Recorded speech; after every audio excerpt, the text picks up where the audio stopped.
Raisi wa Burkina Faso Captain Ibrahim Traore mwenye umri wa miaka 37 anazidi kuwagusa wengi ndani na nje ya bara la Afrika.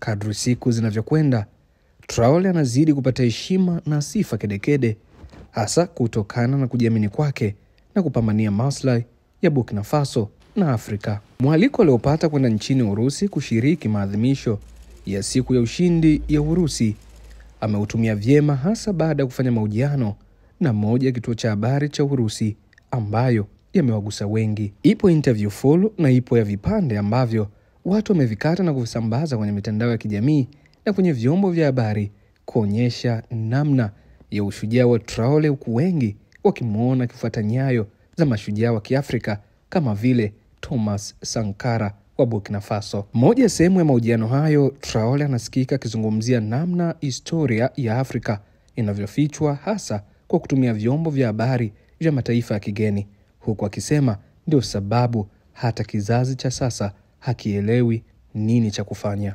Moja ya vitu ambavyo amevizungumza, alisikika akisema kwamba nilipokuwa kijana mdogo nilikuwa nasikiliza taarifa za habari za vyombo vyao, lakini nikagundua kuna baadhi ya vitu tulikuwa tuelezwi moja kwa moja.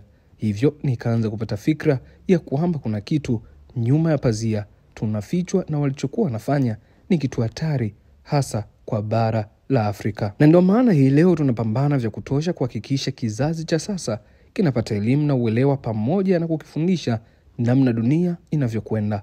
Mfano, tulipokuwa natizama parade ya Urusi na vifaa vilivyokuwa wanatumia ni vile vilivyotumika tangu wakati wa vita ya pili ya dunia, lakini wenzetu wameviboresha na kuvifanya vya kisasa zaidi.